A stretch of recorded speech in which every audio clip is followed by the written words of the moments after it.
ನಮಸ್ಕಾರ ಸ್ನೇಹಿತರಿಗೆ, ಎಲ್ರಿಗೂ ಕಾರ್ಯಕ್ರಮಕ್ಕೆ ಸ್ವಾಗತ. ನಾನು ಉಷಾ ಗಾಯತ್ರಿ. ವಿದ್ಯೆ, ನಮ್ಮ ಮನುಷ್ಯ ಎಷ್ಟೇ ಆಸ್ತಿಯನ್ನ ಗಳಿಸಿದ್ರು ಕೂಡ ಹೇಳ್ತಾರೆ, ಕದಿಲಾರ್ದ ವಸ್ತು ವಿದ್ಯೆ. ನೀವು ಯಾವುದೇ ವಸ್ತು ಆದ್ರೂ ನೀವು ಅದನ್ನ ಕಳ್ಕೊಬಹುದು, ಅದು ಎಲ್ಲೋ ಒಂದ್ ಕಡೆ ಲಾಸ್ ಆಗ್ಬೋದು, ಬೆಳೆಸ್ಬೋದು, ಇಳಿಸ್ಬೋದು. ಆದ್ರೆ ಒಂದು ಮನುಷ್ಯನಿಗೆ ವಿದ್ಯೆ ಅನ್ನೋದಿದ್ರೆ ನೀವು ಎಂಥ ಬಡತನದಲ್ಲಿ ಕೂಡ ಬದುಕನ್ನ ನೆರವೇರಿಸ್ಕೋಬಹುದು ಅನ್ನೋದೊಂದು ಮಾತಿದೆ.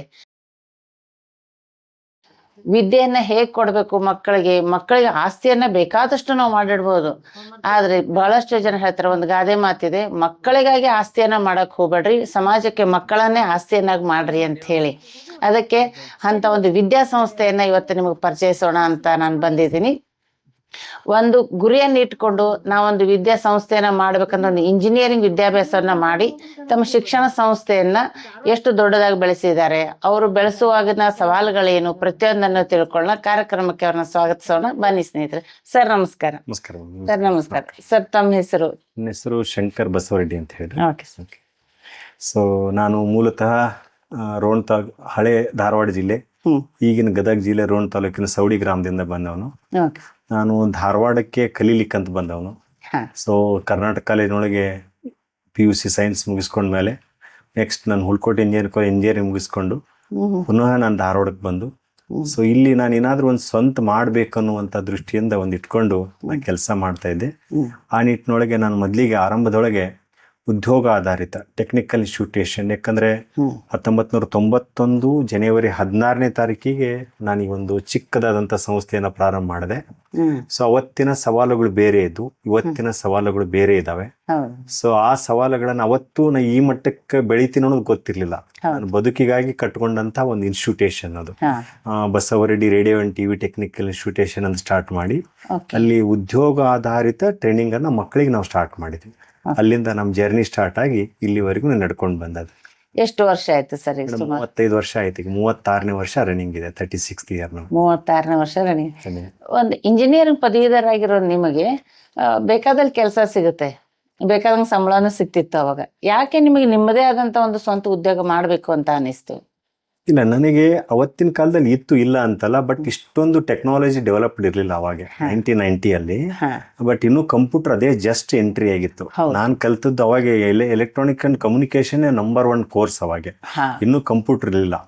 ಸೊ ಆ ಸಂದರ್ಭದಲ್ಲಿ ನಾವೆಲ್ಲ ಬೆಂಗಳೂರಿಗೆ ಹೋಗ್ಬೇಕಾಗಿತ್ತು. ನಮ್ಮ ಈ ಧಾರವಾಡ ಹುಬ್ಬಳ್ಳಿ ಒಳಗೆ ನಮ್ಗಂತ ಅವಕಾಶಗಳು ಇರಲಿಲ್ಲ. ಅಂತ ಸಂದರ್ಭದೊಳಗೆ ನಾನು ಧಾರವಾಡದೊಳಗೆ ಸೆಟ್ಲ್ ಆಗಬೇಕು, ಹಾಗಾದ್ರೆ ಇಲ್ಲೇ ನಾನು ಹೊರಗಡೆ ಜಾಬ್ ಮಾಡಕ್ಕೆ ಹೋದ್ರೆ ನಾನು ಲೈಫ್ ಲೀಡ್ ಮಾಡೋದು ತುಂಬ ಕಷ್ಟ ಆಗುತ್ತೆ, ಮತ್ತು ನನಗೆ ಒಂದು ಏನಾದರೂ ಹೊಸದನ್ನ ಮಾಡ್ಬೇಕನ್ನುವಂಥ ಒಂದಿತ್ತು. ಸ್ಕೂಲ್ ಕಾಲೇಜ್ ಏಜ್ಗಳಲ್ಲೇ ಅದನ್ನು ಮಾಡ್ತಾ ಇದ್ದೆ. ಅದು ನನಗೆ ಆಸಕ್ತಿಯನ್ನು ಕೊಡ್ತು.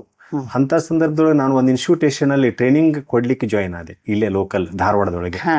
ಅಲ್ಲಿ ನಾನು ಒಂದು ಟ್ರೈನಿಂಗ್ ಕೊಡುವಂಥ ಸಂದರ್ಭದೊಳಗೆ ನನ್ನನ್ನು ಮೋಟಿವೇಟ್ ಮಾಡಿದವರು 10 ಹುಡುಗರು ನನಗೆ, ಆ ಇನ್ಸ್ಟಿಟ್ಯೂಷನ್ದವರು. ಆ ಮಕ್ಕಳು ನೀವು ಚೆನ್ನಾಗಿ ಪಾಠ ಮಾಡ್ತೀರಿ, ನೀವು ಒಂದು ಇನ್ಸ್ಟಿಟ್ಯೂಷನ್ ಸ್ಟಾರ್ಟ್ ಮಾಡ್ರಿ ಅಂತೇಳಿ ಪ್ರಾರಂಭದಲ್ಲಿ ನನಗೆ ಹೆಚ್ಚು ಪ್ರೋತ್ಸಾಹವನ್ನು ಕೊಟ್ಟು ಪ್ರಾರಂಭಿಸಿ, ನನಗೆ ನನ್ನ ದುಡ್ಡಿರಲಿಲ್ಲ ನನ್ನ ಕಡೆಗೆ, ಆ ದುಡ್ಡನ್ನು ಕೊಟ್ಟವ್ರು ಅವರೇ. ನನಗೆ ಒಂದು ಡೆಸ್ಕ್ಗಳನ್ನು ತಂದು ಕೊಟ್ಟರು ಸ್ಟೂಡೆಂಟ್ಸ್ ನನಗೆ. ಅವರಿಂದನೇ ಇದು ಸ್ಟಾರ್ಟ್ ಆಯಿತು. ಮುಂದೆ ಸ್ಟಾರ್ಟ್ ಮಾಡಿದ ಮೇಲೆ ನನ್ನ ಕಡೆಗೆ ಒಂದು ಏನಿತ್ತಂದರೆ ಅದನ್ನು ನಿರಂತರವಾಗಿ ನಡೆಸ್ಕೊಂಡು ಹೋಗ್ಬೇಕು ಅಂತೇಳಿ. ಸ್ಟಾರ್ಟಿಂಗ್ನಲ್ಲಿ ಸವಾಲುಗಳು ಬಂದು, ಬಟ್ ಸವಾಲುಗಳು ಸಹಜ ಅಂತ ಗೊತ್ತಿತ್ತು, ಅದನ್ನ ಎದುರಿಸ್ಬೇಕು ಅನ್ನುವಂಥ ನಿಟ್ಟಿನಲ್ಲಿ ಎದುರಿಸ್ಕೋತಾ ಬಂದ್ವಿ. ಹಾಗಾಗಿ ಈ ಜರ್ನಿ ಇಷ್ಟು ಮಟ್ಟಕ್ಕೆ ಎಳಿಲಿಕ್ಕೆ ಸಾಧ್ಯ ಆಯ್ತು ನಮಗೆ. ಫಸ್ಟ್ ನೀವು ಆರಂಭ ಮಾಡಿದ್ದು ಟ್ರೈನಿಂಗ್ ಇನ್ಸ್ಟಿಟ್ಯೂಷನ್ ಸ್ಟಾರ್ಟ್ ಮಾಡಿದ್ದು. ನಂತರ ಈಗ ನೀವು ಸುಮಾರು ಸಂಸ್ಥೆಗಳನ್ನ ಹುಟ್ಟಾಕಿದಿರಿ, ಸ್ಕೂಲ್ಸ್ ಮಾಡಿದಿರಿ, CBS ಸ್ಕೂಲ್ಸ್ ಇದೆ, ಸ್ಟೇಟ್ ಸ್ಕೂಲ್ಸ್ ಇದೆ. ಹೇಗೆ ನಿಮ್ದು ಸ್ಕೂಲ್ಸ್ ಕಡೆ ಎಲ್ಲ ಸ್ಟಾರ್ಟ್ ಆಯ್ತು? ಇಲ್ಲ, ನಮಗೆ ಸ್ಟಾರ್ಟಿಂಗ್ನಲ್ಲಿ ನಮ್ಮ ಟೆಕ್ನಿಕಲ್ ಇನ್ಸ್ಟಿಟ್ಯೂಷನ್ದೊಳಗೆ ಬಂದಾಗ ನಾನು 2000ನೇ ಇಸ್ವಿಯಲ್ಲಿ ನಾನು ITI ಸ್ಟಾರ್ಟ್ ಮಾಡಿದೆ. ಅಲ್ಲಿವರೆಗೆ ನಾವು ಕಂಪ್ಯೂಟರ್ ಸ್ಟಾರ್ಟ್ ಮಾಡಿದೆ. ನಿಂದೆ 2093ರಲ್ಲಿ 1993ದೊಳಗೆ ಕಂಪ್ಯೂಟರ್ ಸ್ಟಾರ್ಟ್ ಮಾಡಿದೆ. ಅವಾಗ ಬಹಳ ಇದು ಇತ್ತದು, ಯಾರಿಗೂ ಗೊತ್ತಿರಲಿಲ್ಲ ಕಂಪ್ಯೂಟರ್. ಆ ಟೈಮ್ನಲ್ಲಿ ನಾನು ಟ್ರೈನಿಂಗ್ ಇನ್ಸ್ಟಿಟ್ಯೂಟ್ ಸ್ಟಾರ್ಟ್ ಮಾಡಿದಾಗ ನನಗೆ ಆಕ್ಚುಲಿ ನಾನು ಕಂಪ್ಯೂಟರ್ ವಿದ್ಯಾರ್ಥಿ ಅಲ್ಲ. ನನ್ನ ಸ್ನೇಹಿತರೊಬ್ರು ಶಶಿಧರ್ ದೇಸಾಯಿ ಅಂತ ಹೇಳಿ, ಅವ್ನು ಕಂಪ್ಯೂಟರ್ ಕಲ್ಕೊಂಡು ಬಂದಿದ್ದ, ನಾನು ಅವ್ನ ಕ್ಲಾಸ್ಮೇಟ್. ಅವನು ಕಂಪ್ಯೂಟರ್ ಕ್ಲಾಸ್ ಸ್ಟಾರ್ಟ್ ಮಾಡಿದ, ನಾನು ಟೆಕ್ನಿಕಲ್ ಕೋರ್ಸ್ ಹೇಳ್ತಾ ಇದ್ದೆ. ಹಂಗಾಗಿ ಅದು ಭೂಮಿ ಚಾಲು ಆಗ್ಬಿಡ್ತು ನನಗೆ. ಅಂದ್ರೆ ದೊಡ್ಡ ಪ್ರಮಾಣದೊಳಗೆ ಟ್ರೈನಿಂಗ್ ಇನ್ಸ್ಟಿಟ್ಯೂಷನ್ ಮಕ್ಕಳು ಬರಕ್ ಸ್ಟಾರ್ಟ್ ಆಗ್ಬಿಟ್ರು. ಸೊ ಅದು ಹಾಗೆ ಹೆಚ್ಚಾಗಿ ಇನ್ವೆಸ್ಟ್ಮೆಂಟ್ ಇತ್ತು ನನಗೆಲ್ಲ, ಕಷ್ಟ ಇದ್ದದ್ದು ನನಗೆ ಅವಾಗ ಇನ್ವೆಸ್ಟ್ಮೆಂಟ್. ಯಾಕಂದ್ರೆ ಒಂದು ಕಂಪ್ಯೂಟರ್ಗೆ ಅವಾಗ 50,000 60,000 ಅವಾಗ ಕಾಸ್ಟ್ಲಿ ಇತ್ತು. ಅದನ್ನ ಬಟ್ ಹಾಗೆ ಒನ್ ಬೈ ಮಾಡ್ಕೋತ ನಾನು ಅದನ್ನ ಮಾಡಿದೆ. ಮುಂದೆ 90 ನನ್ನ ಮ್ಯಾರೇಜ್ ಆಯಿತು. ನನ್ನ ಜೊತೆಗೆ ನನ್ನ ಶಶಿಕಲಾ ಅವಳು ಬಂದಾಗ ನಾವು ಮತ್ತೆ ಇದನ್ನ ಎಕ್ಸ್ಪಾಂಡ್ ಮಾಡಬೇಕು ಅಂತೇಳಿ ನಾವು ಟ್ಯೂಷನ್ ಕ್ಲಾಸ್ಗಳನ್ನು ಸ್ಟಾರ್ಟ್ ಮಾಡಿದ್ವಿ ಅವಾಗ. ನಿಮ್ ಶ್ರೀಮತಿ ಅವರು? ಹೌದು, ಇಬ್ರು ಕೂಡ ಆಕೆ ಕಂಪ್ಯೂಟರ್ ಕ್ಲಾಸ್ ಹೇಳಕ್ ಸ್ಟಾರ್ಟ್ ಮಾಡಿದ್ರೆ ನಾನು ಎಲೆಕ್ಟ್ರಾನಿಕ್ಸ್ ಹೇಳ್ತಾ ಇದ್ದೆ. ನನ್ನ ಫ್ರೆಂಡ್ ಬಿಟ್ಟು ಹೋದ್ರು ಅವರು. ಸೊ ಅವಾಗ ಅವ್ಕೆ ಕಂಪ್ಯೂಟರ್ ಹಾಕಿದ್ದು ಕಂಪ್ಯೂಟರ್ ಇಂಜಿನಿಯರಿಂಗು. ಅವಳು ಅದನ್ನ ಮುಗಿಸಿದ ಮೇಲೆ ಕಂಪ್ಯೂಟರ್ ಹಾಕಿ ಹೇಳಕ್ ಸ್ಟಾರ್ಟ್ ಮಾಡಿದ್ದು ನನಗೆ ಸಪೋರ್ಟ್ ಆಯ್ತು. 2 ವಿಂಗ್ಗಳನ್ನ ಮಾಡ್ಕೊಂಡು, ಒಂದು ಎಲೆಕ್ಟ್ರಾನಿಕ್ಸ್ ವಿಂಗ್ ಮಾಡಿದೆ, ಒಂದು ಕಂಪ್ಯೂಟರ್ ವಿಂಗ್ ಮಾಡ್ಕೊಂಡೆ. ಆ ರೀತಿ ಮಾಡ್ಕೊಂಡಾಗ ನಮಗೆ ಇನ್ನೂ ಏನಾದರೂ ಡೆವಲಪ್ಮೆಂಟ್ ಮಾಡ್ಬೇಕು, ಇನ್ಕಮ್ ಬರ್ಲಿಕ್ಕೆ ಏನಾದರೂ ಮಾಡ್ಬೇಕಂದಾಗ ಆಕಿ ಸ್ಪೋಕನ್ ಇಂಗ್ಲೀಷ್ ಕ್ಲಾಸ್ ಮಾಡಿದ್ಲು. ನಾನು ಟ್ಯೂಷನ್ ಕ್ಲಾಸ್ ಸ್ಟಾರ್ಟ್ ಮಾಡಿದ್ವಿ. ಹಂಗೇನೆ ಇದನ್ನ ಬೆಳೆಸಬೇಕು ಅಂತೇಳಿ ಥಿಂಕ್ ಮಾಡಿದಾಗ ನಮ್ಗೆ ಟೆಕ್ನಿಕಲ್ ವಿದ್ಯಾರ್ಥಿಗಳಿಗೆ ಜಾಬ್ ಅಂದರೆ 7-8 ಇಯರ್ಸ್ ಆಲ್ರೆಡಿ ಎಕ್ಸ್ಪೀರಿಯನ್ಸ್ ಆಗಿತ್ತು ನನಗೆ. ಆ ಸಂದರ್ಭದೊಳಗೆ ಇಷ್ಟಕ್ಕೆ ಸಾಲದು, ಈ ಮಕ್ಕಳಿಗೆ ಇನ್ನೊಂದು ಹಂತಕ್ಕೆ ಮೇಲೆ ಹೋಗಬೇಕು ಅಂತ ಥಿಂಕ್ ಮಾಡಿದ್ವಿ ನಾವು. ಅವಾಗೆ ನಾವು ITI ಸ್ಟಾರ್ಟ್ ಮಾಡಿದ್ವಿ. ನಾವು ಕಾಲೇಜಿಗೆ ಎಂಟ್ರಿ ಆಗಿದ್ದೆ 2000ನಲ್ಲಿ. ಸೊ ಅವಾಗೆ ನಾವು ಸ್ಟಾರ್ಟ್ ಮಾಡಿದ್ವಿ. ಅದ್ರದ್ದೊಂದು ಹೊಸ ಅನುಭವ ನನಗೆ. 2 ವರ್ಷದ ಕೋರ್ಸ್, 1 ವರ್ಷದ ಕೋರ್ಸ್ ಸ್ಟಾರ್ಟ್ ಆಯಿತು. ಟಿಲ್ ಟುಡೇ ನನಗೆ 26 ವರ್ಷ ಆಯ್ತು ನಾನು ITI ಕಾಲೇಜು. ಸುಮಾರು 10-12 ಸಾವಿರ ವಿದ್ಯಾರ್ಥಿಗಳು ಅಲ್ಲಿ ಪಾಸ್ ಔಟ್ ಆಗಿ ಹೋಗಿದ್ದಾರೆ. ಆಲ್ಮೋಸ್ಟ್ 100% ಜಾಬ್ ಕೊಟ್ಟಿದ್ವಿ ನಾವು. ಅದು ಒಂದು ಸಂತೋಷ ನನಗೆ. ITI ಮಕ್ಕಳಿಗೆ ಟಿಲ್ ಟುಡೇ ನಾವು ಯಾವುದೇ ITI ಮಕ್ಕಳು ಬಂದ್ರು ಸಹಿತ ಅವ್ರಿಗೆ 100% ಜಾಬ್ ಕೊಡ್ತೀವಿ. ಬೇಕಾದ ಮಕ್ಕಳಿರಲಿ ನಾವು 100% ಜಾಬ್ ಕೊಡ್ತೀವಿ. ಯಾಕಂದ್ರೆ ಟೆಕ್ನಿಕಲ್ ಕೋರ್ಸ್ಗೆ ಅಷ್ಟು ಬೆಲೆ ಇದೆ. ಮುಂದೆ ನನಗೇನಾಯ್ತು, ಇದು ಮುಗಿದ ಮೇಲೆ ITI ಸ್ಟಾರ್ಟ್ ಮಾಡಿದ್ವಿ. ಮತ್ತು ಹೊಸದಕ್ಕೊಂದು ಎಂಟ್ರಿ ಆಗೋಣ ಅಂತ ಹೇಳಿ 2007ರಲ್ಲಿ ನಾನು ಇದ್ರದ್ದು ಡಿಗ್ರಿ ಕೋರ್ಸ್. ನನಗೆ ಯಾವಾಗಲೂ ನನ್ನ ಥಿಂಕ್ ಏನಿತ್ತಂದರೆ ವಿದ್ಯಾರ್ಥಿಗಳಿಗೆ ಜಾಬ್ ಕೊಡಬೇಕು ಅನ್ನುವಂಥದ್ದು. ಸೊ ಮಕ್ಕಳಿಗೆ ಅದಕ್ಕೆ ನಾನು ಮತ್ತೇನು ಮಾಡಿದೆ, PUC ಸೈನ್ಸ್ ಕಾಲೇಜ್ ಸ್ಟಾರ್ಟ್ ಮಾಡಿದೆ. As well as A professional course BBA BCA course start ಮಾಡಿದೆ. ಯಾಕಂದರೆ BA BCom ಸ್ಟಾರ್ಟ್ ಮಾಡೋದಕ್ಕಿಂತ BBA BCA ಸ್ಟಾರ್ಟ್ ಮಾಡಿದರೆ ಮಕ್ಕಳಿಗೆ ಜಾಬ್ ಸಿಗ್ತಾವ ಅನ್ನುವಂಥ ನಿಟ್ಟಿನಲ್ಲಿ ನಾನು ಸ್ಟಾರ್ಟ್ ಮಾಡಿದೆ. ಸೊ ಆ ನಿಟ್ಟಿನೊಳಗೆ ಸ್ಟಾರ್ಟ್ ಮಾಡಿದಾಗ ತುಂಬ ಸಕ್ಸಸ್ಸಿವ್ ಆಗಿ ಹೋಯ್ತು ಅದು ನನಗೆ. ಸೊ ಮತ್ತೆ ನನಗೆ 2000 ಹಿಂಗೆ ನಮ್ಮದು ಒಂದು ಹೊಸದು ಏನಾದರೂ ಮಾಡಬೇಕು ಅಂತೇಳಿ 2010ರಲ್ಲಿ ಮತ್ತೆ ನಾನು BA BCom ಸ್ಟಾರ್ಟ್ ಮಾಡಿದೆ. ಸೊ ಮತ್ತೊಂದು ITI ಸ್ಟಾರ್ಟ್ ಮಾಡಿದೆ. ಇಲ್ಲೊಂದು ಸಂಪಿ ನಗರದಲ್ಲಿ ಒಂದು, ಮತ್ತೊಂದು ಅಲ್ಲಿ ಇದರಲ್ಲಿ ಮರಾಠ ಕಲ್ಲಿನೊಳಗೆ ಒಂದು ITI ಕಾಲೇಜ್ ಸ್ಟಾರ್ಟ್ ಮಾಡಿದ್ವಿ. ಸೊ ಮತ್ತು ಬೇರೆ ಕಡೆಗೆ ಶ್ರೀನಗರದಲ್ಲಿ ಒಂದು ಕಂಪ್ಯೂಟರ್ ಇನ್ಸ್ಟಿಟ್ಯೂಷನ್ ಮಾಡಿದ್ವಿ. ಗರಗದಲ್ಲಿ ಒಂದು ಕಂಪ್ಯೂಟರ್ ಇನ್ಸ್ಟಿಟ್ಯೂಷನ್ ಮಾಡಿದೆ. ನಂಬರ್ ಆಫ್ ಕಡೆಗೆ ನಾವು ಇನ್ಸ್ಟಿಟ್ಯೂಷನ್ಸ್ ಮಾಡಿ ನನ್ನ ವಿದ್ಯಾರ್ಥಿಗಳನ್ನೇ ಅವ್ರನ್ನ ಫ್ಯಾಕಲ್ಟಿನಾಗಿ ಕನ್ವರ್ಟ್ ಮಾಡ್ಕೋತಿದ್ದೆ ನಾನು. ಎಫರ್ಟ್ ಇರುವಂಥವ್ರು, ಆಮೇಲೆ ಇಂಟ್ರೆಸ್ಟ್ ಇರುವಂಥವ್ರನ್ನ ಅವರಿಗೆ ಒಂದು ಜವಾಬ್ದಾರಿಯನ್ನು ಕೊಟ್ಟು ನಾವು ಮಲ್ಟಿಪಲ್ ಅಂದರೆ ಆಗಿನ 2000 ಇಸ್ವಿಯಲ್ಲಿ ಸುಮಾರು ಧಾರವಾಡದಲ್ಲಿ 1000ಕ್ಕಿಂತ ಹೆಚ್ಚು ಕಂಪ್ಯೂಟರ್ ಇನ್ಸ್ಟಿಟ್ಯೂಷನ್ಸ್ಗಳಿದ್ವು ಅವಾಗೆ. ಅಂದ್ರೆ ಒಂದೊಂದು ಮನೆ ಒಂದು 50 ಮೀಟರ್ ದಾಟಿದ್ರೆ ಒಂದು ಕಂಪ್ಯೂಟರ್ ಇನ್ಸ್ಟಿಟ್ಯೂಷನ್ ಇತ್ತು. ಅಂಥದ್ರಲ್ಲಿ ಸ್ಟ್ಯಾಂಡರ್ಡೈಸ್ ಆಗಿ ನಾವು ಮಾಡಿದ್ದಕ್ಕೆ ನಮ್ಗೆ ಅಲ್ಲಿ ಬೂಮ್ ಆಯಿತು. ಸ್ಪೆಷಲಿ ನನಗೆ ಜಾಸ್ತಿ ಆದಾಯವನ್ನು ಕೊಟ್ಟರು ಶ್ರೀನಗರ ಸರ್ಕಲ್ದಲ್ಲಿ. ಅಲ್ಲೆಲ್ಲ ಮಾಸ್ಟರ್ ಡಿಗ್ರಿ ಸ್ಟೂಡೆಂಟ್ಸ್ ಬರ್ತಾ ಇದ್ದಾರೆ ನನ್ನ ಕಡೆಗೆ. ಅದರಿಂದ ನನಗದು ITI ಕಾಲೇಜನ್ನು ಸ್ಟಾರ್ಟ್ ಮಾಡ್ಲಿಕ್ಕೆ ನನಗೆ ಅಂದರೆ ಡೆವಲಪ್ಮೆಂಟ್ ಮಾಡ್ಲಿಕ್ಕೆ ನನಗೆ ತುಂಬ ಅನುಕೂಲ ಆಯಿತು. ಮತ್ತು 2010ರಲ್ಲಿ ಮಾಡಿದ್ವಿ. ಕೊನೆಗೆ ನಮ್ಗೆ ಏನು ಅನಿಸ್ತಂದರೆ ಇವು ಪ್ರೊಫೆಷ್ನಲ್ ಕೋರ್ಸ್ಗಳಿಗೆ ಈ ಆರ್ಥಿಕವಾಗಿ ಹಿನ್ನಡೆ ಸ್ಟಾರ್ಟ್ ಆಯ್ತು ನನಗೆ. ಇಟ್ ಮೀನ್ಸ್ ಒಂದೇ ರೀತಿಯಾಗಿ ಹೋಗಲ್ಲ. ಈ ಪ್ರೊಫೆಷ್ನಲ್ ಕೋರ್ಸ್ಗಳು ಸಡನ್ನಾಗಿ ಮಾರ್ಕೆಟ್ ಡೌನ್ ಆದಾಗ ಈ ಟೆಕ್ನಿಕಲ್ ಕೋರ್ಸ್ಗಳು ಡೌನ್ ಆಗಿಬಿಡ್ತು. 2011-12 ಸುಮಾರಿಗೆ 12-13 ಸುಮಾರಿಗೆ ಈ BBA ಮತ್ತು BCA ಕೋರ್ಸ್ಗಳು ಡೌನ್ ಆಗಿಬಿಟ್ಟು ನಮಗೆ ಫುಲ್ ಆಗುವಂಥದ್ದು 25% ಅಡ್ಮಿಷನ್ ಸ್ಟಾರ್ಟ್ ಆಯ್ತು. ನಡೆಸೋದು ತುಂಬ ಕಷ್ಟ ಆಯಿತು.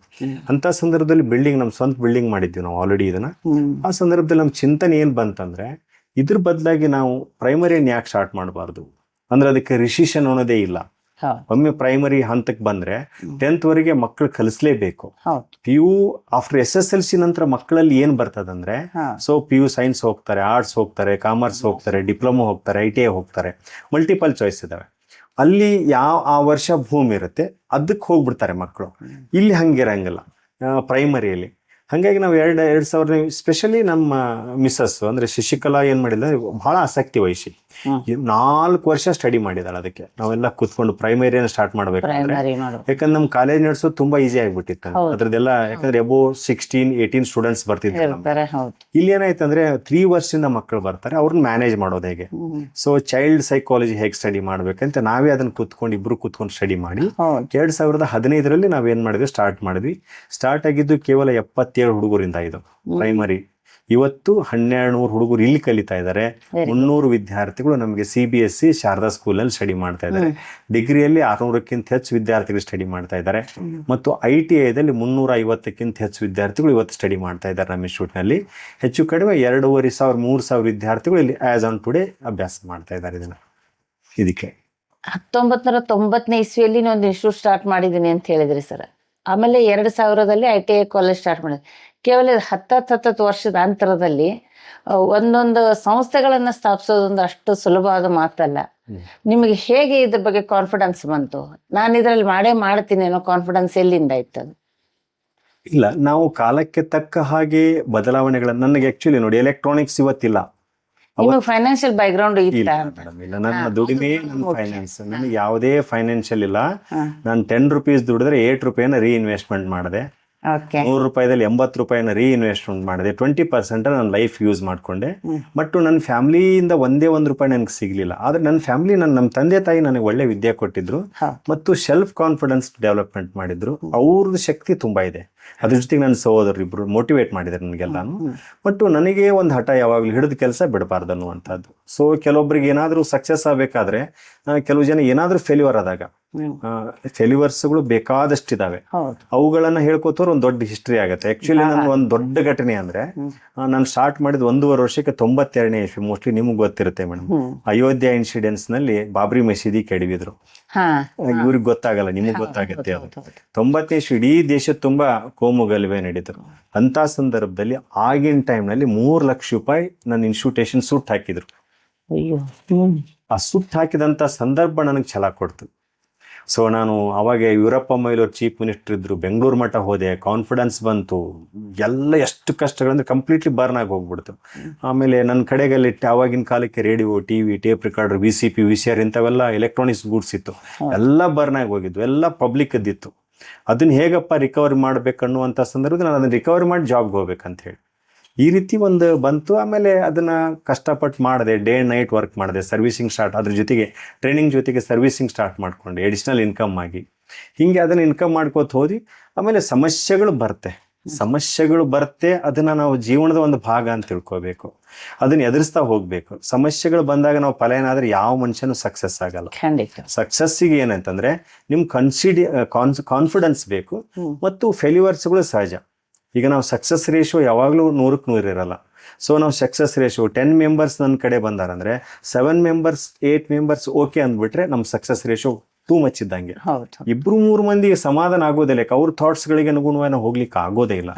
ಆ ನಿಟ್ಟಿನೊಳಗೆ ನಮ್ಮ ಪ್ರಯತ್ನಗಳು ನಿರಂತರವಾಗಿ ಬಂತು. ಬಟ್ ನನಗೆ ಒಮ್ಮೆ ಸ್ಟಾರ್ಟ್ ಮಾಡಿದ ಮೇಲೆ ನಾನು ಯಾವತ್ತೂ ಹಿಂದೆ ನೋಡ್ಲಿಲ್ಲ. ನನಗೆ ಯಾವುದೇ ಕಾರಣಕ್ಕೂ ಮತ್ತೊಂದು ಸ್ಟಾರ್ಟ್ ಮಾಡಬೇಕು, ಈ ಫೀಲ್ಡನ್ನು ಬಿಟ್ಟು ಹೋಗಬೇಕು ಅಂತಿಲ್ಲ. ಮತ್ತು ಹೋಗ್ತಾ ಕಾನ್ಫಿಡೆನ್ಸ್ಗೆ ಏನಾಯಿತು, ಒಂದು ದೊಡ್ಡ ಇನ್ಸ್ಟಿಟ್ಯೂಷನ್ ಆಗಿ ಮಾಡಬೇಕು. ಆಮೇಲೆ ಅದನ್ನು KL ಇನ್ಸ್ಟಿಟ್ಯೂಷನ್ ಥರ ನಂದು ಇನ್ಸ್ಟಿಟ್ಯೂಷನ್ ಬೆಳಿಬೇಕು, ನನಗೇ ನಿಲ್ಲಬಾರ್ದು, ಮುಂದಿನ ಪೀಳಿಗೆಗೂ ಹೋಗಬೇಕು. ಸೊ ನಮ್ದು ಎಜುಕೇಶನ್ ಕುಟುಂಬ, ಅದಕ್ಕೊಂದೆಲ್ಲೋ ಎಲ್ಲರ ನಮ್ಮ ತಂದೆ ತಾಯಿ ಅಜ್ಜ ಅಜ್ಜಿ ಎಲ್ಲರ ಆಶೀರ್ವಾದ ನನಗೆ ಸಿಕ್ಕಿದೆ. ನಾನೊಬ್ಬ ಪುಣ್ಯವಂತ. ಅವ್ರ ದುಡ್ಡು ಸಿಗದೆ ಇರ್ಬೋದು, ಬಟ್ ಅವ್ರ ಆಶೀರ್ವಾದ ಸಿಕ್ಕಿದೆ. ಆ ಆಶೀರ್ವಾದವನ್ನ ಒಂದು ಸಂಸ್ಥೆಯಾಗಿ, ನಮ್ದು ಸರ್ನೇಮ್ ಇದು ಬಸವರೆಡ್ಡಿ ಅಂತ ಹೇಳಿ, ಇವತ್ತು ನನ್ನನ್ನು ಗುರುತಿಸಿದ್ರು. ಈ ಸಂಸ್ಥೆಯಿಂದ ನಾನು ಗುರುತಿಸ್ತಾರೆ, ಅದು ನನಗೆ ತುಂಬಾ ಹೆಮ್ಮೆ. ಯಾಕಂದ್ರೆ ಸಂಸ್ಥೆಯಿಂದ ನಾನು ಗುರುತಿಸ್ತಾರೆ. ನನಗೆ ತುಂಬಾ ಮೇಲಾದ್ರೂ ಬಸವರೆಡ್ಡಿ ಕಾಲೇಜ್ ಅಂದ್ಕೊಳ್ಳಿ, ನಿಮ್ಮ ಸಂಸ್ಥೆ ಇದಿಲ್ರಿ ಅಂತಂದಾಗ ಅದ್ರಷ್ಟು ಹೆಮ್ಮೆ ಮೋಸ್ಟ್ಲಿ ನೌಕರಿ ಮಾಡಿದ್ರೆ ನಂಗೆ ಸಿಗದಿತ್ತು ಗೊತ್ತಿಲ್ಲ.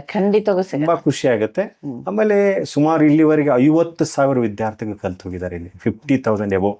ಮತ್ತು ಡಿಫ್ರೆಂಟ್ ಟೈಪ್ಸ್ ಆಫ್ ಕೋರ್ಸಸ್ ಇಲ್ಲೇ. ಬರೀ ಒಂದು ಪ್ರೈಮರಿ ಕಲ್ತು ಹೋಗ್ಲಿಲ್ಲ, ಆಮೇಲೆ ಬರೀ ಒಂದು ಇದನ್ನ ಕಲ್ತು ಹೋಗ್ಲಿಲ್ಲ, ಟ್ಯೂಷನ್ ಕ್ಲಾಸ್ನಲ್ಲಿ ಕಲ್ತಿದ್ದಾರೆ, ಆಮೇಲೆ ಟೆಕ್ನಿಕಲ್ ಇನ್ಸ್ಟಿಟ್ಯೂಟ್ ಟ್ರೈನಿಂಗ್ ಕಲ್ತಿದ್ದಾರೆ, ಕಂಪ್ಯೂಟರ್ ಕಲ್ತಿದ್ದಾರೆ. ಮ್ಯಾಕ್ಸಿಮಮ್ ನಾವು ಟ್ರೈನ್ ಮಾಡಿರೋದು more than 20, ಇದರಲ್ಲಿ 50,000ದಲ್ಲಿ more than 20,000 ನಮ್ ಬರೀ ಕಂಪ್ಯೂಟರ್ ಕಲ್ತು ಹೋಗಿದ್ದಾರೆ ಇಲ್ಲಿ. ಇವತ್ತು ಎಲ್ಲ ಆಫೀಸ್ನೊಳಗೆ ಹೋದ್ರೆ ಒಬ್ಬ ಹುಡುಗ ಸಿಗ್ತಾನೆ ನನಗೆ, ಬೇಕಾದ ಆಫೀಸ್ನೊಳಗೆ ಹೋಗ್ಲಿ ಒಬ್ಬ ಹುಡುಗ ಸಿಗ್ತಾನೆ ನನಗೆ. ಪ್ರತಿಯೊಂದು ಆಫೀಸ್ನಲ್ಲಿ ನನ್ಗೆ ಹುಡುಗ ಸಿಗ್ತಾನೆ. ಆ ನಿಟ್ಟಿನೊಳಗೆ ನನ್ನ ಇನ್ಸ್ಟಿಟ್ಯೂಟ್ ಆಗಿದ್ದಲ್ಲಿ ತುಂಬಾ ಖುಷಿ. ಧಾರವಾಡದೊಳಗೆ, ಹುಬ್ಳಿ ಒಳಗೆ ನಾನೇನು ಗೊತ್ತಿರಲ್ಲ, ಬಟ್ ಅವ್ರು ನಾನು ಫೈಂಡ್ ಔಟ್ ಮಾಡಿದ ತಕ್ಷಣ, ನಿನ್ನೆ ಒಂದು ಕಡೆಗೆ ಆಫೀಸ್ಗೆ ಹೋಗಿದ್ದೆ, ಹೋದ ತಕ್ಷಣ ಅವ್ರು ಏನು ಮಾಡಿದ್ರು ಅಂದರೆ, ಸರ್ ನೀವು ನಾನು 2013ನೇ ಬ್ಯಾಚ್. ಸೊ ಇದು ಖುಷಿ ಸಿಗುತ್ತೆ. ಮತ್ತು ಇನ್ನೂ ಈ ಸಂಸ್ಥೆಯನ್ನು ಬೆಳೆಸ್ಬೇಕು ಅನ್ನುವಂಥ ಸಾಕಷ್ಟು ಐಡಿಯಾಲಜಿಗಳಿದ್ದಾವೆ. ಸೊ ಮಾಡ್ತಾ ಇದೀವಿ ಮೇಡಮ್ ಅದನ್ನು. ತಮ್ಮಂಥವ್ರ ಸಹಕಾರ, ತಮ್ಮಂಥವ್ರ ಪಬ್ಲಿಕ್ ಒಪಿನಿಯನ್ ಭಾಳ ಚೆನ್ನಾಗಿದೆ. ಒಳ್ಳೆ ಶಿಕ್ಷಣ ಕೊಡಬೇಕನ್ನುವಂಥದ್ದು. ಪ್ರೈಮರಿಲಿ ಈ ವರ್ಷ ನಾವು ಅರೌಂಡ್ 100% ರಿಸಲ್ಟ್ ಮಾಡಿದ್ವಿ. ಮತ್ತು ಒಂದು ಟಾರ್ಗೆಟ್ ಇಟ್ಕೊಂಡು ಮಾಡಿದಾಗ ಈ ಸರ ತುಂಬಾ ಖುಷಿ ಕೊಟ್ಟಿದೆ. ಅಬೌವ್ 15 ಸ್ಟೂಡೆಂಟ್ಸ್ ಮಾಡಿದ್ದಾರೆ. ಸೊ ಈಗ ಧಾರವಾಡ ಜಿಲ್ಲೆಯೊಳಗೆ 10 ರ್ಯಾಂಕಿಂಗ್ ಒಳಗೆ ಬಂದಿದ್ವಿ ನಾವು ಈಗ ವಿದಿನ್ 12 ವರ್ಷದೊಳಗೆ ಪ್ರೈಮರಿ ಒಳಗೆ. ಯಾಕಂದ್ರೆ ಪ್ರೈಮರಿ ಎಜುಕೇಶನ್ ಭಾಳ ಡಿಫಿಕಲ್ಟ್ ನಮಗೆ. ಸೊ ಅದಕ್ಕೆ ನಾವು ಬಂದಿದೀವಿ ನಾವು ಅದನ್ನ.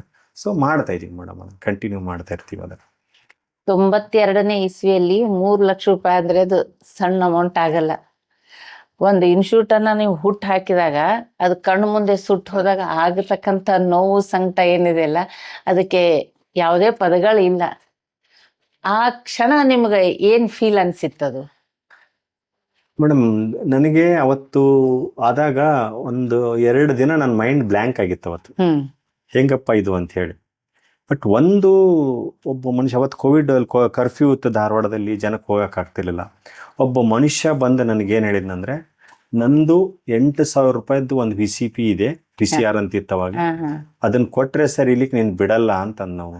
ಅಯ್ಯೋ, ನನಗೆ 8,000 ರೂಪಾಯಿ ಎಲ್ಲಪ್ಪ ಹುಟ್ಸೋದು ಅಂತ ಹೇಳಿದೆ.